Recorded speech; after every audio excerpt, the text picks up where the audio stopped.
welcome back to another episode of the Hotspur House. I'm Toby from _ Spurs Center, and today we are going to be reviewing the wonderful win against Manchester City and then previewing our upcoming game in the Europa League. Today I'm joined by Louis from Spurs_fan.page_. How you doing, Louis? I'm good, thank you. How are you? I'm doing pretty great. Thanks for asking. We are also joined by Charlie from N17 Nation. What do you think of the game, Charlie? Well, I must admit, as a Spurs fan, I think a lot of us can agree. I haven't been this happy since 2017. Yeah. Actually, except for the Champions League final, I have not been this happy. Mm-hmm. You mean the since, pre-game Champions League final, not when we lost? Yeah. So the game, it was absolute perfection. Everyone did their job correctly, and the thing that was the most important is every single player out there was focusing. Like really, they were all so focused, and they didn't make any mistakes. And even like players like Aurier, Aurier was for me the man of the match, and I can't believe I'm saying that. So Harry Kane was actually great. We are also joined by Bodhi from hotspur.industry. What do you think of the game, Bodhi? Well, I have nothing but praise. Everyone had a role to play, and they all done the bit. They put in their shift. I don't really know what to say except just all praise. You know, Jose completely out-tacted it, and the game was amazing. That was probably one of the best defensive performances we've had in years. So I completely agree with that. I'm really delighted. As I think we all are. Of course, that win sent us top of the table, and as of recording, we are still top of the table. Liverpool and Leicester have not played yet, which it really is just the cherry on top that we're top of the league with 20 points. And at this stage last season, after 9 games had been played, we had 11 points. So it shows the amount of improvement that we've added over the past year under Mourinho. And I think that's really incredible. But of course, I think we should talk about the possession and the style of play that we used. City had 66% of possession and 22 shots, whereas we had 34% possession, 4 shots, and 2 on target, which ended up being the 2 goals. For me, I don't mind that. If that's going to bring us trophies, I'm all in. I agree. 100%. The issue starts where if we play like that and we lose, because I will not accept that. And if we lose, I feel like with Pochettino, he had a little bit more leeway in terms of playing like the attacking football, and like we lose every now and then. But with Mourinho, I feel like we'll have a steadier percent of wins. But if we start losing with this formation, not formation, but with this style of play, it becomes very difficult to watch. However, I'm happy now. I'm ready to take on anyone in the league, really. But we'll start with Bodhi. Bodhi, what do you think about the possession and stats and all that? Come on, who really cares? On Espresso Unig on Instagram, a Tottenham fan on Instagram said that he was debating with a City fan, and then the City fan mentioned about they had more possession. What's the possession is irrelevant if you're winning the game. Yeah. As far as I'm concerned, they didn't win no game, so I really don't care, and I feel like it's just pointless for City fans to use the possession as an argument when it's literally their style of play, and they didn't score a single. Yeah, well, I think the other thing to remember is that anytime anyone tries to play a possession-based game against City, they get taken apart, absolutely picked to pieces. Yeah. So Mourinho, he knows how to play against Pep Guardiola. They've played each other like 23 times or something like that. And Mourinho knows how to get results. And, he showed that with the win. So I think it goes to show that, sometimes the style of play doesn't need to be the best for you to win matches. But Louis, what do you think about it? Are you willing to, I'll phrase it this way. Are you happy if we win trophies playing this style, or would you rather us try to go back into like a more attacking style? I'd like to do both actually. Like play in the more defensive against bigger teams or something. Yeah. I mean, if it works, I feel like against Manchester United, who's typically a big team. Yeah, because that was Uh, like a was a Thunder rout. Rampid, a route. But that was just luck. Both of these games were probably luck. I don't think you can call a game against Man City or the game against Man United luck. No I mean, you're offense, pretty comprehensive. but that's my decision. Charlie, what do you think about it? Well, I have a lot to say about Jose's new tactics that were used yesterday. So obviously, Pepe and Jose are probably the biggest managerial rivals currently on the planet, definitely. But even in football history, I mean, think about it. It was Jose against Pep at Barcelona and Real Madrid. It was Jose against Pep, Man U, Man City, and now Tottenham, Man City. And Jose used to have pretty bad track record against Pep, but the last few games he's outclassed him in every single way. And people might say that it's anti-football. People can say whatever they want, but it's Jose masterclass. Well, I think So if you're successful, people will find any problem they can. I'm pretty sure that's some sort of like quote from actually, someone. I'm really happy because yesterday in like Sky Sport and 433 and other posts on Instagram, a lot of people seem to say even before the game, win the game. Like more people said that we'd win than lose than City, which I mean agree. people are starting to realize that we're actually serious title contenders, and us winning then proves that. And people are really starting to realize how dangerous we can be. And so about this tactic, so when Jose first started implementing it last season, we all thought that it was it was not right, that we need to play good football. And I mean, it wasn't working last season. We were losing games playing like that, and it was really worrying. But I think there's a lot of factors to it, but I mean, yesterday was a very yesterday's game was all about mind games. Both teams clearly had a lot of tactics implemented in them, but we just counted City perfectly, and you can just see how how much Jose has affected our defending. I mean, that was probably the best defensive game I've ever seen Tottenham have. There was not a single player in that defense that had a poor game. No one. Like you could say Reguilon was the least noticeable player out there yesterday, yet his stats were phenomenal.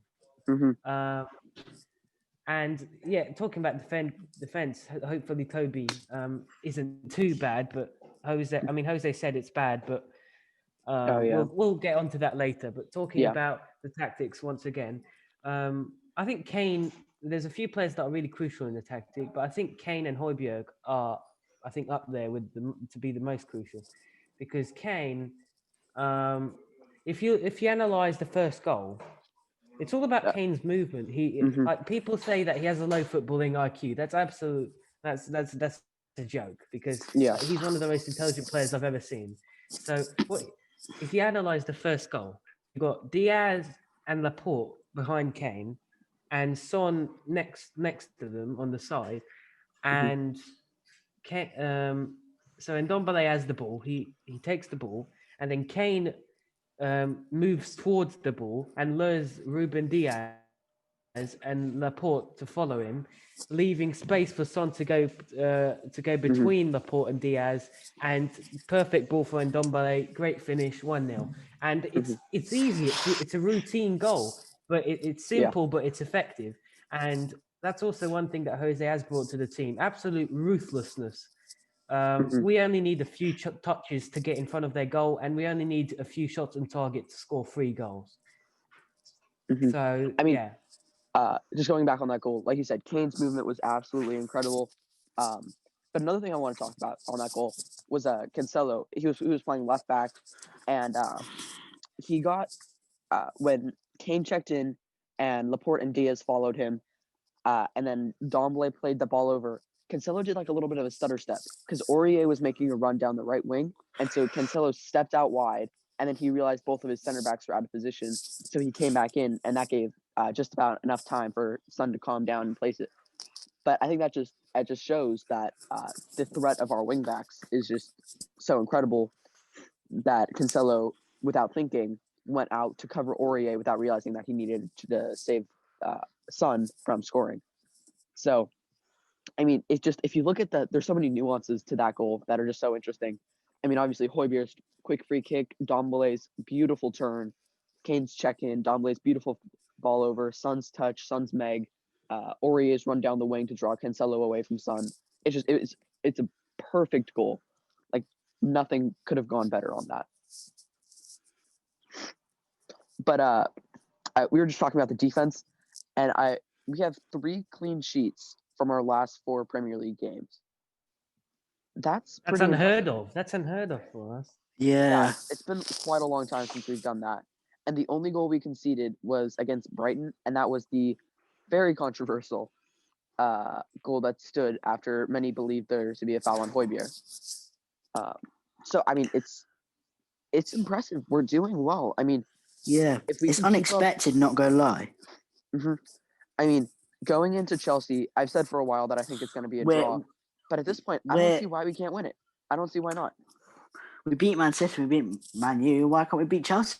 Exactly. I mean, Chelsea have been good this season. I'll give them that. I agree. Like, I'm going to probably... I actually... Chelsea will be our toughest opponent for sure. And Man City Chelsea are going to be tougher than Man City. Mm-hmm. But if we play the way we did against City, I don't see why we can't win again. Mm-hmm. That's what I'm saying. I mean, I think we'll have to rest a few players against Ludogorets on Thursday. And name probably a little bit of a weaker lineup than we have been. I'm trying to think of Vinicius will likely start. We'll get into previewing Ludogorets later, but I mean, it was the game against Brighton, I think, where we just kind of looked sluggish and slow. I think the majority of the first team played on Thursday, so we'll see how it goes. But talking about the defense again against Man City, I mean, it was the best game I've seen us play defensively. Behind the ball, we were on top of it. Every single one of our defenders pocketed the other player. I mean, Sergio Reguilon, we said, was probably arguably the worst defender, but Mahrez couldn't get past him. He absolutely could not. Reguilon cut off his little cut-in to his left foot every single time, and he took him down to the line. And then 9 times out of 10, Reguilon would win the ball back, and he would take it up the field. And that other time out of 10, someone else would cover in, and then Mahrez would get stuck and lose the ball. So it was so impressive. And then I'd never heard of this Ferran Torres guy until the international break, actually. But I mean, the only thing he did in this game really was get a yellow card. So Aurier, I think Aurier was probably our best player on the field. Maybe in the whole game. He was just, every single time someone came in on him, he used his body, he poked the ball away. He only gave away one silly foul that I can think of. I mean, it's harsh to call. I mean, yes, it was a silly foul, but I mean, every defender's going to give away a foul sometime. Yeah, so that's what I'm saying. I think this is Aurier's best ever performance in a Spurs shirt. It's not his most flashy, where he scores and he gets an assist, but it's the most disciplined. He seems to be good against Manchester clubs. I mean, he was phenomenal against Man U as well. So I think Aurier will probably have to play the next few games. So hopefully he can keep this up, because if he can keep that discipline to his game, he's going to be an incredible right back, because that's the only thing he was missing. He's unbelievable going forward. What's the odds of Tanganga starting right back Thursday? Tanganga, I could see that. I'd be okay with Tanganga starting on Thursday. Because Partey's out because of COVID. Yeah. So Aurier's the only real option. Aurier is the only real right back option. But Tanganga's, I think, is pretty fit now. I think he could get a run in it against. Yeah, he was available for the Man City game. Yeah. I think. Before we get into that, let's Toby Alderweireld's injury. we still don't know the extent of it, or at least I haven't seen anything come out about how long he'll be out. But let's go with worst case scenario. He's out for, I don't know, until, let's say, I'm looking at our matches right now. Let's say he's out till like the Leicester game, which is December 19th, which is just, or we'll say he's out until the Stoke game, which is our Carabao Cup quarterfinal. That would leave us without him for a pretty long time. That would leave us with 1, 2, 3, 5 Premier League games, 2 Europa League games, or 3 Europa League games, and the Carabao Cup game. Who do you think is most likely to step into that role? Is Tanganga a part of the Europa League squad? He is, yes. Yeah, then you'll see Tanganga really step up. You think so? Yeah, definitely. This is his chance to really get his career back in the gear. Also, Joe Rodon will get a lot more game time.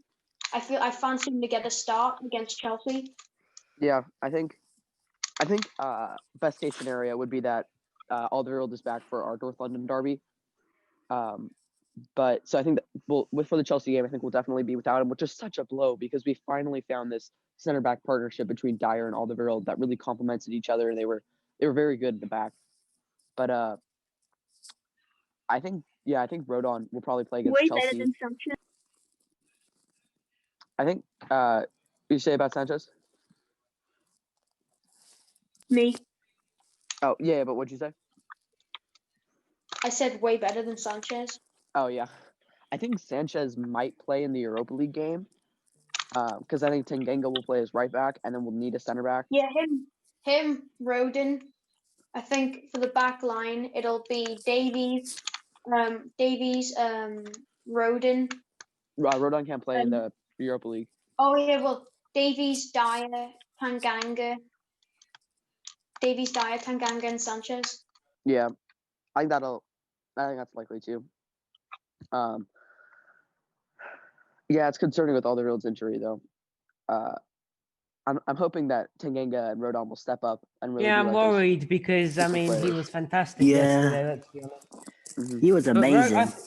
But Rodon's the perfect replacement. But you know, Jose said the same about Son, that it's a bad injury, and Son was back against Man U a week later. So It's true. It didn't look bad. I mean, he walked off fine. So, and no Well, he one's kinda talking hobbled about the fact that Ndombele came off at 63 minutes. You think that's a bit early? I mean, I know that he's still not up to the total physical condition, but you know. Yeah, I thought Ndombele was our best player. Yeah, I thought he was playing incredibly. Another amazing performance from Lefiente. Yeah. But overall, I think it was less his fitness and more of a tactical substitute. For me personally, I think he could have lasted 190 minutes, to be honest. Well, but I feel like he got subbed off tactically. He wanted to save him for Chelsea. That's actually not a bad point. But I think the main reason that he was subbed off was he looked a bit tired. Yeah, I think he was. I think he was slowing down a bit. I do agree that he probably could have played the full 90, but I think Mourinho wanted someone fresh to come in because I mean, if you saw Ndombele, he was making runs all over the field on both sides of the ball. Defensively, every single time City won and was getting on the counter, Ndombele was right on their heels. So I think he just wanted Lo Celso to come in, who we know can defend well. So I think he was just trying to get Lo Celso to come in and really, I don't know how to phrase this, but just like get behind the ball, cut out the counters, put pressure on their players, and he'd just be a little bit quicker because he hadn't played those 65 minutes, and he only had 25 minutes to play. So I think that's I don't have any problem with him taking off Ndombele. Ndombele didn't have too much of a problem. He looked totally okay. I have a topic to mention. It's a bit off the City game. Can I say it? Yeah, go for it. Hello? Yeah, go for it. Hello? Bodhi? Yeah, we can hear you. Bodhi, we can hear you. We can hear you, Bodhi. Technical difficulties. Sorry, listeners. We will move on without Bodhi for a little bit. We'll come back to what he was trying to tell us. But what did you make of our front four? We've already talked about Dombele, but Son, Kane, and Bergwijn. It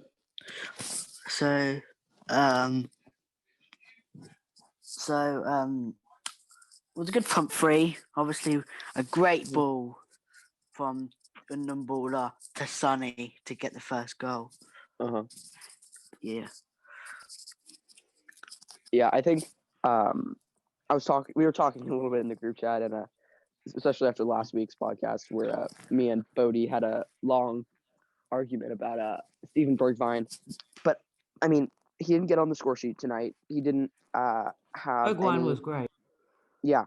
I mean, Yeah. we were talking about it, and I think Bodhi said he was our worst player. And I guess I don't really disagree with that. Everyone else was just so fantastic. But I don't think it was a case of, oh, he's our worst player. I think it was just that he was our least good player, if that makes sense. I think it was just like he played a good game. I mean, it makes total. Yeah, he made the runs, which is so important because it opened up space for Kane and Son and Dombele, and he pressed the entire game he was on. He pressed and pressed and pressed. So I think he had a good game, and we'll be making a case that he's ready to come back into the squad. And Son and Kane obviously had great games. Bodhi's Wi-Fi is really bad. Mm-hmm. Let's see. Surprised not to see Gareth Bale at all yesterday. He needs a rest. He'll play against Chelsea. Yeah, I agree. I think depending on how much he plays in the Europa League. I wasn't surprised, to be honest. I mean, he didn't start, and Jose was probably expecting to need him. But I mean, the performance was perfect, and it made more sense to put Lucas on because he can win the ball and he pressures more. So there wasn't. It's not that. I'm not shocked at all because it's not that Jose didn't want to play him or he didn't want to play. I think we just didn't need him out there. Yeah, I agree. I think I was looking at a stat before the game, and it was like Bale's started 4 out of his last 5 matches in all competitions, both for international and for Spurs. So he probably just needed a bit of a rest. I think he'll play on Thursday for maybe for 45 minutes, depending on how the game goes, and then on Sunday, or we play on Sunday, I believe. But he'll come back into the side and just be ready to absolutely tear Chelsea up. Can I mention something that's a bit off topic from the game? Yeah, go for it. Foyth and Sessegnon. Sessegnon scored in his previous game. Yep. And apparently Foyth has been amazing at Villarreal. Same thing with Oliver Skip as well. Yeah, and Oliver Skip as well. How can I forget? I just want to know your guys' takes on it. I think Sessegnon. I haven't watched him since our preseason games because I don't watch Bundesliga that much. Although I want to. I'll start watching Hoffenheim games pretty soon, I guess. But I think Sessegnon has the potential to challenge Reguilon for the left back place in the squad. I'm not certain I don't think he'll win it from Reguilon. I think Reguilon will be our starter, but I think Sessegnon will be a good player to come in and play in that left back role. I am surprised that Mourinho sees Sessegnon as such a left back and not a left winger, because I think left winger is Sessegnon's more natural position, and I think he's better at it. And I'm also concerned because I really like Dennis Serkin, who is in our academy. He played in preseason. He looked like he's going to be a very good player, and we can't have 3 left backs in the side. So that concerns me a little bit. But I think Sessegnon is an incredible player. Or at least he has the potential to be. And then I'm moving on to Foyth. I don't think Foyth is going to come back to Spurs. I don't think he's a Mourinho type of player. We already have how many center backs? Dyer, Alderweireld. I know we're going to get Tanganga. slammed for this, but I actually think that Foyth is a better player than Tanganga and even potentially Rosen. Oh my I don't God, think Charlie! No, yeah. No. That's my controversial opinion that Jack Clark should have started against United. No, I'm sorry.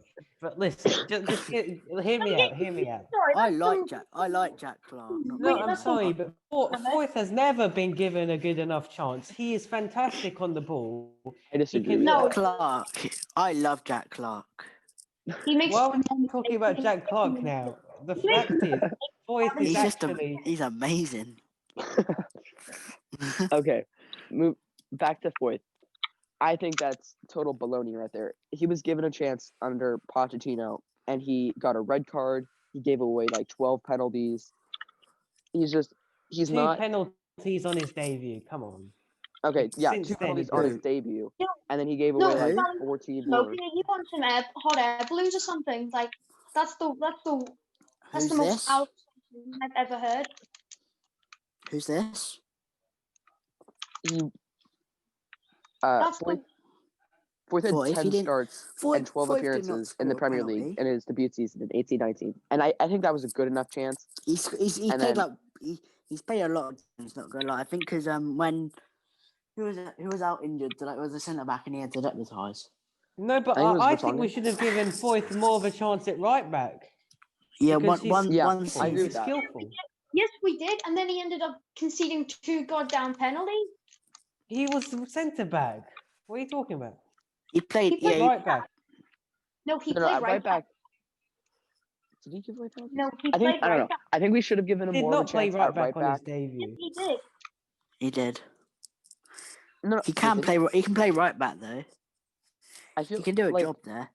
Yeah, it does, but there's a difference But- between you can play right back and you play good at right back. Yeah, exactly. At this point, I mean, we don't need another right back. Doherty and Aurier are both performing well, so we don't necessarily need a right back there now. Because I mean, like we said, we're not going to have 3 left backs. We're not going to have 3 right backs.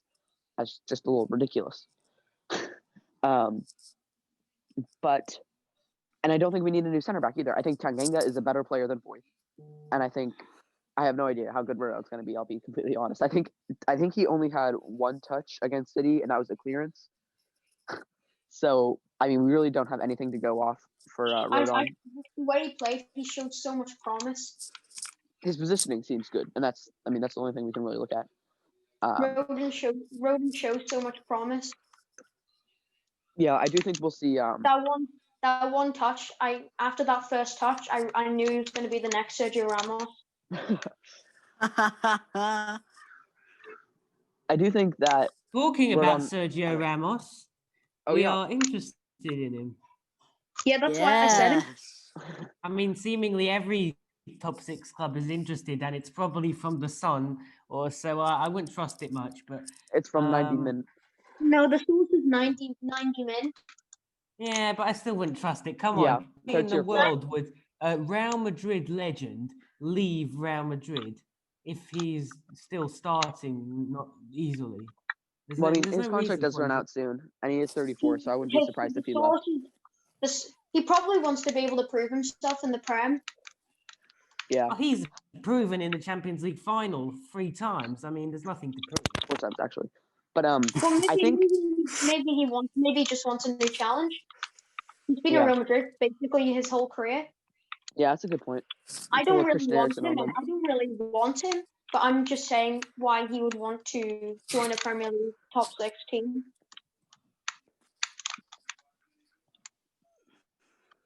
Yeah, I think for me, it's like because our defense is playing well now, and if we can keep it up through this run playing against top 6 sides, I don't think we need Ramos.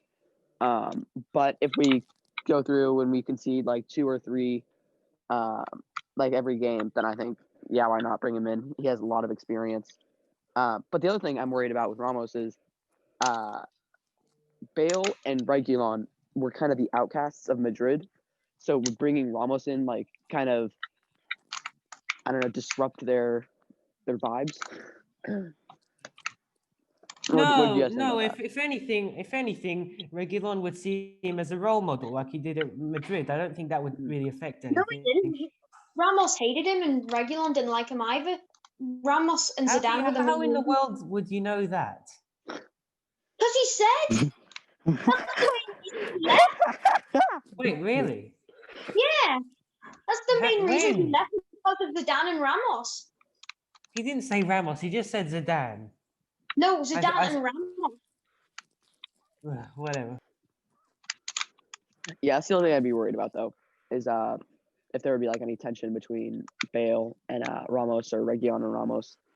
As a centre back, I think he's great, but he just because of Reguilon and his relationship, I just think it wouldn't work, and I would rather have Reguilon at the club than Ramos.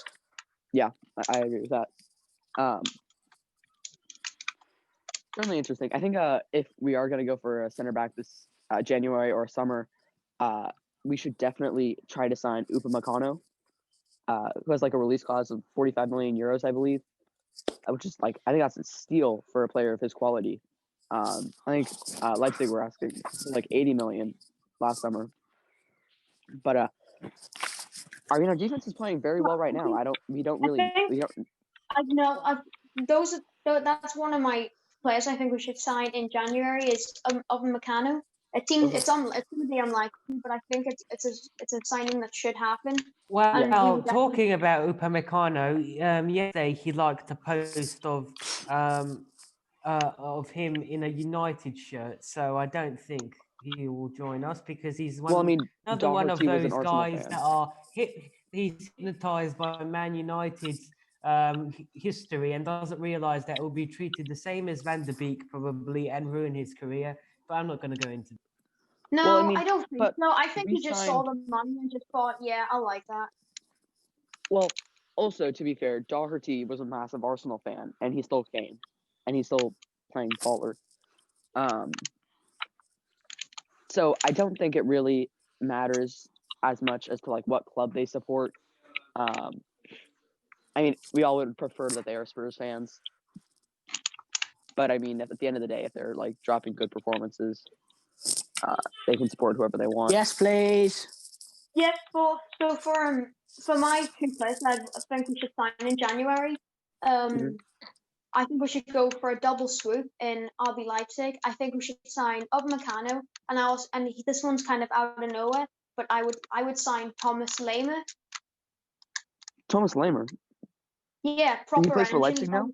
He's box to box. Yeah, he played against us in the Champions League. He's a fantastic player. I cannot lie. He's all over the pitch. He's a proper engine, box to box midfielder. He doesn't stop running, and he suits everything that Jose's implementing in the team. Because Ndombele's going to get tired out, and Ndombele's work rate that game was fantastic. We need a high work rate midfield that's constantly going to be willing to run him back on the counter and to defend, and he just fits the bill perfectly. I'd get both of them. Wait, do you mean did you say Conrad Lemar? Huh? Did you say Conrad Lemar or Lemar? No, Thomas Lemar. I think that's how you pronounce his name. Are you sure he plays for Leipzig? I don't see him. Yeah, RB Leipzig. Yeah, I don't know much about him. Is he the same player that played for? It's not Lemar. It's Lima. It's L. I don't know how to pronounce his name. It's Laimer. No, yeah, I know that. I just don't know how to. I just didn't know what his pronunciation of the name was. I think they bought him from Red Bull Salzburg as well as you. Either way, I think we should sign both of them. I think they'd be perfect for Spurs. Well, I can't say much about the guy we were just talking about because I know nothing about him. I hadn't even heard of him until just now. But I do think that signing a center mid wouldn't be bad, especially just like for squad depth. I think Sissoko will be aging out of the squad soon. I think Jenson Fernandez is in Premier League quality, and so he'll be sent back to Benfica relatively soon. So I think dipping into the transfer market for a new center mid isn't a bad idea. It makes it even better then. It's even better to sign him because that makes it even better. Yeah, I think by next season we should have two new center mids. I think it looks like Dele Alli is probably going to be leaving the club. Maybe Harry Winks as well. So we could have just like a completely different set of center mids than we did under Pochettino. But I think we'll have Højbjerg. Sissoko will probably still be a squad player, but he won't be starting the same way. Skip will probably be back. Domblé and Lo Celso will obviously be amongst the team, and then we'll sign probably 1 or 2 new center mids that will come in and fill the roles of Dele or Winks or Jetson Fernandez. Or maybe we'll have an academy player come through, like a Jamie Bowden, Harvey White, Alfie Devine. I think by next year we'll have our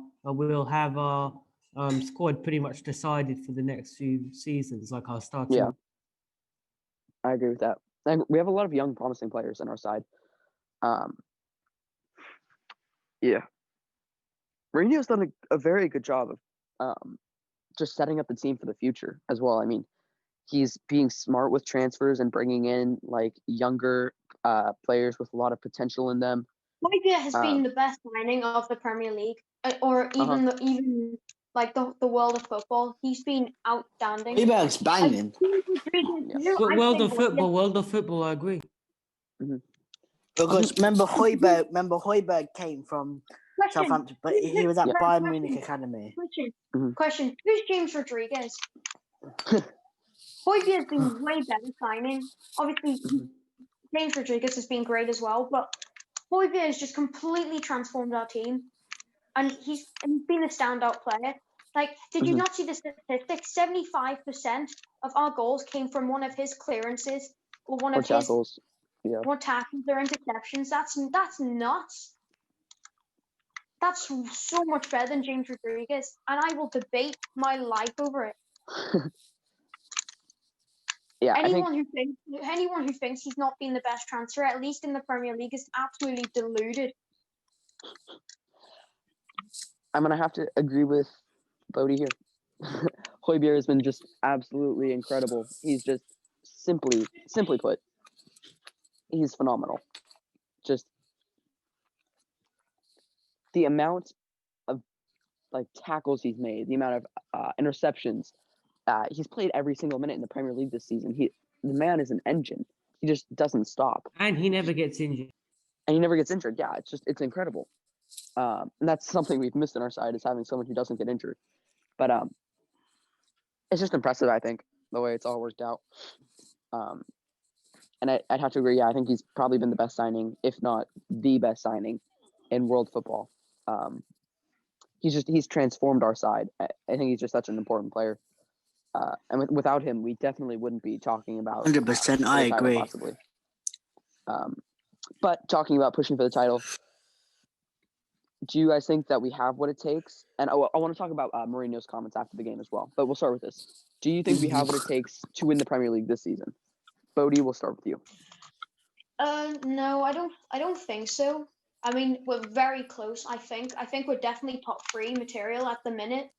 And based on form, we could finish first. But I think but based on our overall normal squad, I don't think we're quite there yet. I think we're extremely close.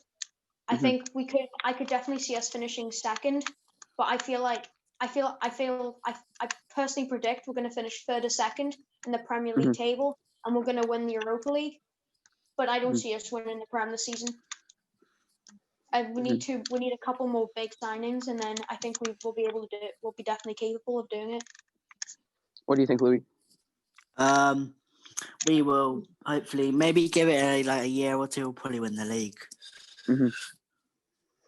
Charlie? I think that Chelsea, Leicester, and Tottenham are the title favourites this season. And I think the next game against Chelsea at Stamford Bridge is absolutely crucial, not for the league standings. It's early in the season, but just for the confidence of the players.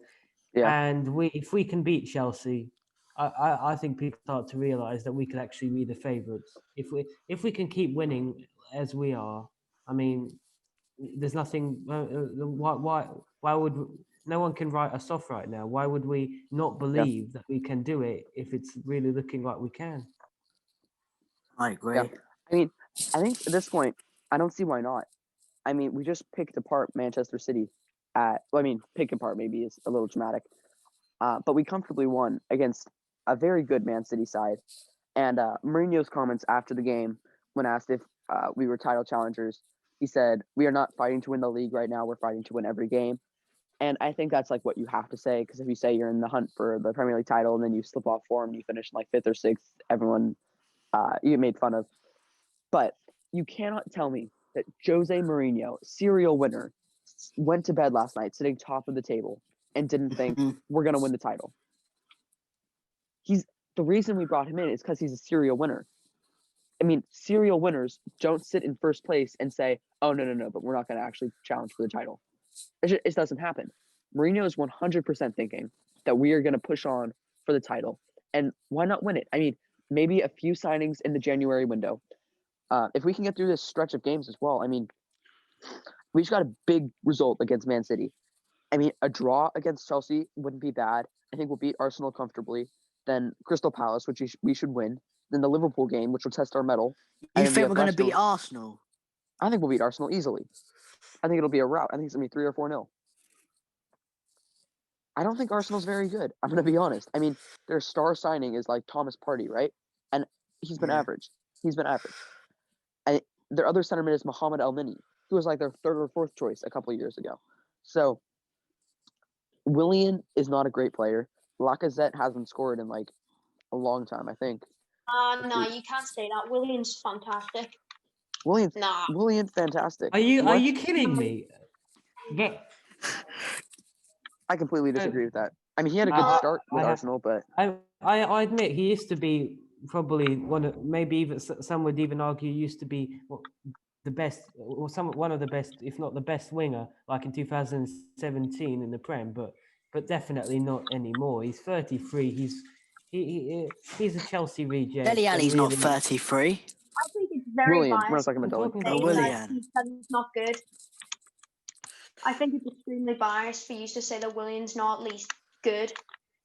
Okay, the last goal contribution he had was on his debut. Was against Fulham. Against Fulham. He hasn't had any goal contributions against any side other than Fulham. If we were talking about Steven Bergwijn right now, you'd be all over him. I still think it's extremely biased for you to say that. He's only gotten above a 7 average rating 3 times since then. No, I wouldn't, but I still think he's still a very, very good player. I don't think so. And you don't need to have goal contributions to be a good player. Like, look at Lo Celso, or look at Ndombele. To be a good winger, you need to have goal contributions. As a center mid, you don't necessarily, but as a winger, yes, you do. But look at James Rodriguez, for instance, right? He completely bosses the game, right? Yeah, he still gets goals and assists, right? Yes. But that's not what I'm referring to. I'm referring to he creates everything that they have. And half the time they don't even score. So what I'm saying is Willian, he creates everything Arsenal gets, but the rest of their team is so unbelievably bad that they can't score anything. Willian and Aubameyang are the only 2 significantly good players. Like, they use as world class, in my opinion, at least. All the rest of them are pretty bang average. I don't know about this. I don't think Willian's a great player. I'm lost for words. However, I mean, I guess he did score against us recently. He was a good player. I'm sure he still has bits and pieces that are like good moments, but I don't think he bosses the game necessarily. Moving on with what I was saying though, Aubameyang, he's obviously a great player, not as good as Son or Kane or Los also. Watch Willian score a free kick and get an assist against us. Just watch, and you'll see. So you think we're gonna lose against Arsenal? No, I don't think. I think we'll get a draw at least. But I'm saying just watch him at least score, because he always does well against us, and he's still a great player. I don't know what you don't see in him. I don't see him getting goals or assists. That's my whole point. He doesn't contribute on the score sheet as a winger. Right. Well, we'll see. Okay. Anyway, moving on. Bukayo Saka is a Bukayo Saka. Sorry, I said his name wrong. He seems to be a good player. I don't know too much about him, but he's not as good as Reguilon or No, I'm sorry. Bukayo Saka is absolutely phenomenal. I mean, That's why I just said no. I'd take him. I'd take him for Spurs anytime. And For I who, think though? he's Who would he pretty start close to over? Reguilon. How do you think he's close to Well, Reguilon? he's only 19. He's only 20, 19. He's 19. He's fantastic. He's one of the. He's amazing. You know what? I'm actually going to say he's better. He's a better young talent than Mason Greenwood. I think No, no. no. Mason Greenwood's way better. No. I thought this was a Spurs podcast, not a United Arsenal one. Anyway, well, my point is that I don't think this think- Arsenal squad is very good, and I think in every position we're better and stronger. I mean, say what you will about Willian. Gareth Bale is a better player than Willian. Son is a better player than Aubameyang. Kane is better than Lacazette, surely. Højbjerg is better than Partey. Lo Celso is better than Elneny. Reguilon's better than Saka. Dyer is better than Gabriel. Lloris is better than Bernardino. We're stronger in every single position. So I think we'll win. Simply put. Anyway, getting back to what I was saying before all this happened, I think we'll win against Crystal Palace. I wouldn't be unhappy with a draw against Liverpool, and I think we'll beat Leicester, and then I think we'll beat Wolves. And at that point, we would probably be sitting top of the league, if not second or third, only 2 or 3 points off the top. This might be controversial, but I think we'll struggle against Wolves the most out of those teams. We always struggle out of all the against teams. Wolves. I actually think I think we'll comfortably win every single game except for Crystal Palace. No, That'd be so Spursy. No, I'm sorry, but we always struggle against Wolves, and Wolves is a really good squad. They might not be at the top right now, at the top teams, but the way they play, we struggle against Crystal Palace more. I mean, we've only played them 4 times in recent history, and we've won 2 and they've won 2. So I think it's hard to make the case that they these controversial opinions coming left, right, and center right now. It's not controversial though; it's a fact. We always struggle against Crystal Palace. Yeah. And we'll struggle against them more than Wolves. I can guarantee you. Just wait. You can hold me to that as well. Shut up I'll shut up and then agree with whatever you say if I find that we don't struggle with them the most. Well, I mean, to be fair, our last game against Crystal Palace was a 1-1 draw, and then the game before that was a 4-0 win. I genuinely think I think we will win. Definitely. No. I think we will win, but I feel like we'll struggle the most. Mm-hmm. I feel like it'll be similar to like the Burnley or the West Brom game where we get a late winner. Yeah, that's kind of what I was going for. But I think the team will struggle most against is Chelsea or Liverpool. I mean, maybe that's. Well, yeah, Chelsea. I did forget about Liverpool, but right? Chelsea's our toughest opponent, but I personally see us actually struggling against Crystal Palace more. No, I think we will actually struggle against Liverpool. But the thing against Liverpool, I think this counter attacking play will work against Liverpool just like it did against City. Yeah, so I agree with that. It depends the way how you see it. No, they have completely different play styles. I think what will work is if we play a very wide formation and then just press extremely high. I think if we hit them on the counter, they're going to be playing 2 not particularly experienced center backs. Yeah, but they play extremely counter football as well. So it's like no one's going to score if you just keep on countering against each other. Yeah, that's not true. Agree. What? You gotta score if you count. If there's just consistent countering, that's like the most open game where there's going to be a lot of goals. But anyway, my point is that I don't see why we can't win the league. I mean, if we get through this stretch of games, if we get to January, with only 1 or 2 losses, and we pick up like Upamecano or a quality center midfielder, then why not? Why the heck not? The thing is with Liverpool, right, is I think they're very good at countering football, but they know how to defend it as well. So I feel like they'll probably win if we end up playing counter-attacking football. I feel like we need to have a high press, and we need to be extremely aggressive. Mm-hmm. I mean, I don't know. We'll see how it goes. But yeah, I think I'll say no. I think we'll win the league. Why not? Give me a solid reason why we can't win the league. because we have Sanchez. Wait, Sanchez doesn't play. Sanchez has not played, so you can't use that Sanchez is not that bad. Come on. Yeah, and he's also not. He's not going to lose us the league. What is this?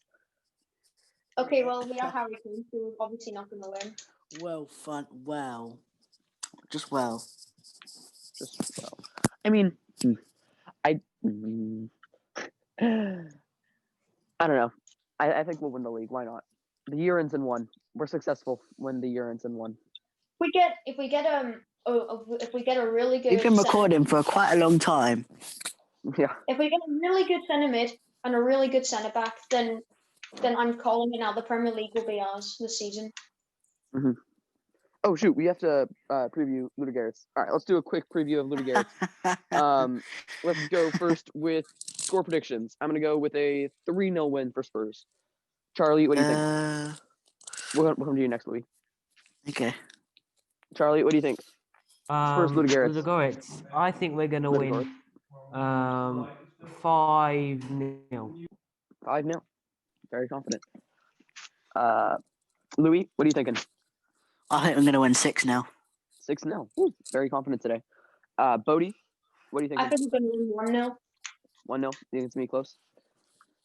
No, I don't think it's going to be close. I think we're just going to score a lot less because I feel like Mourinho is going to experiment a lot more with the team this game because obviously a lot of our star players will be out. So I feel like he's going to experiment a lot more with the players rather than play a strong lineup. If we played a strong lineup, I could easily see us getting 5, like you said before. Yeah. But just based on what I think the team's going to end up looking like, I feel like it's just going to be a bit of an experimenting. I think we'll still get the win, and you'll make some strong substitutes towards the end if we're not winning. It's the Europa League. Of course we're going to win. Okay, that's the attitude that got us the loss in Antwerp. Oh, okay. Sorry. Okay. Let's do predicted lineups now. I'll start. I think we will see. Ooh, actually, hold on. Who played in our last Europa League game? Let's see. Did Joe Hart play in our last one? Joe Hart did play. So I think we'll see Hugo in goal, Ben Davis at left back, Sanchez and Dyer center backs. Right back will be Tanganga. Center mids will be. Ooh. I think we'll see Winks.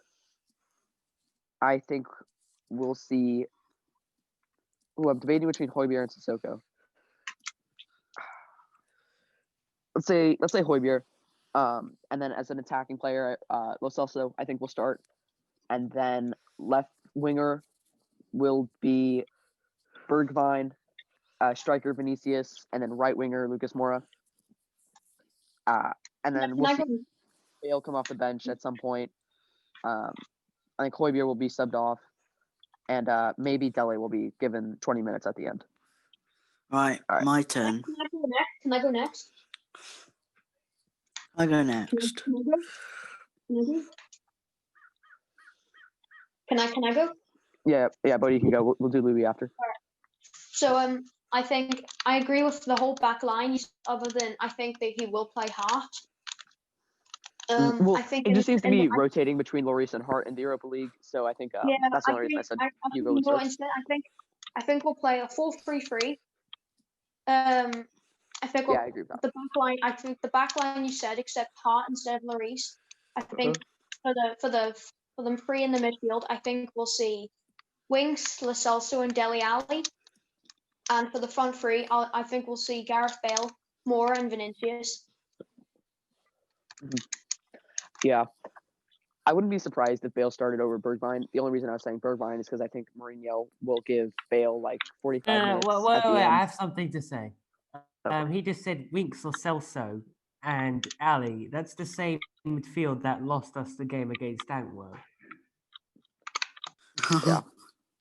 Well, to be fair, since then, I was going to say that too. But to be fair, since then, Lo Celso has gotten back into fitness. But I do think that we won't play that midfield because it's the midfield that lost the game in Antwerp. And I don't think Dele will start. I think Dele will be given 20 minutes off the bench. Team in the group. Antwerp's the toughest team in the group. And I don't want to hear none of this, oh, well, it's just the Europa League. Like, this is like the closest thing we have to winning any silverware this season.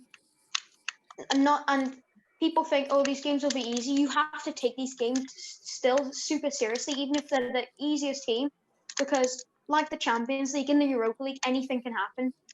Mhm. A small team, even like small team like Antwerp, can punish a team as big, as well known as Tottenham. Antwerp's the toughest team in the group. I think we're going against the easiest team in the group, so that's why I expect to win. But that doesn't mean we should take the competition any less seriously because we're facing easier teams. Yeah, I do think that that's why I don't think we'll start Winks, Lo Celso, and Dele is because Mourinho will think, okay, they lost the game against Antwerp. They completely lost the midfield. They couldn't create anything going forward. So I think Lo Celso was played as more of a deeper midfielder in that game, and I think he'll be moved farther up. And I'll play more of the 10 with Winks and Højbjerg sitting behind him. And then Lo Celso will be, I mean, we saw on Saturday that Lo Celso can create opportunities. So I think that's why he'll start. Any last thoughts from anyone? I think we're going to do a bit of youth playing. Jack Clark, put Gazaniga in goal. Gazaniga is not registered in the Europa League. Oh. It looks like Gazaniga will probably go out on loan or be playing for reserves. He'll be loaned down to Liverpool, to be honest. Liverpool? I know, because there's been sources rumouring Gazaniga to Liverpool. I think they'll genuinely sign him on a loan. I wouldn't be surprised. Well, I mean, they have Although I would be Adrian as a surprised. backup. Why wouldn't they sign Gazaniga? He's in my opinion, he's the best backup keeper in the Prem. So Yeah, I think he's enough to make it into. Other than Dean into Henderson, I agree with a that. top. He's enough to make it into at least a bottom half team. Yeah. Or Premier League bottom half team, and could probably make a team 8 and downwards. So he's a perfect backup. But if he sees him starting, because Alisson's injury, or if Alisson's injured, you could easily see that as well, because he's still he's a fantastic keeper, and Corp said how impressed he was with him when we last played them, and Gazaniga was making saves all over the place. So it's a big possibility in my opinion. Mm-hmm. Louis, did you want to do your prediction lineup? Yeah, so we're going to have Joe Hart in goal. Mm-hmm. We're going to give a back three of Davis. I'm trying to think. Most likely Dyer. Yeah, Dyer, and then Aurier. And then the CDM is going to be Højbjerg. And then the three in midfield are going to be... the three wingers are going to be Bale, Ali, and... who else? Oh, yeah. Lucas? Yeah, Lucas. And then I'm going to give Carlos Vincius up front in the zone. Mm-hmm. So what's this formation that you're saying? One with a goalkeeper back three. I think it's 4. I think it's 4-2. I think it's 4-2-3. 4-2-3. Yeah, it's 4-2-3. You said 3 people at the back, so I'm confused. Are you talking about a 3-1-4-2? I think so, yeah. But then you need 2 strikers and it'd only be 2 wingers. So would you say like Gareth Bale and Vinicius up top, with Mora and whoever else you said is wide? Okay. Yeah. All right. What's Charlie's lineup? Yeah, what you think of Charlie? Well, actually, I've come to the conclusion that I really don't see the point of predicting lineups because it depends on team news before the game and stuff. But I mean, yeah. I'm just going to say, I mean, I'm going to predict something. So let's go with Hart in goal. I'm going to go Tanganga right back if he's registered. I think he is. Tanganga right back. Tanganga right back, Sanchez and Dyer centre backs. And left back, I'm going to go Davies. Then midfield is going to be Winks, Sissoko, and Giovanni Lo Celso. We haven't seen Winks and Sissoko as a double pivot in a while. Mhm. And then attack, I'm going to go with Lucas Moura, Carlos Vinicius, and Gareth Bale. That's a solid lineup. Alrighty. So that has been our show for today. Thank you all so much for listening. We really appreciate all of you. Of course, we're on YouTube, Apple Podcasts, Spotify, Overcast. Give us a listen. Give us some more listens. Thank you for listening. This has been the Hotspur House. Come on, you Spurs. Come on, you Spurs. Bye-bye.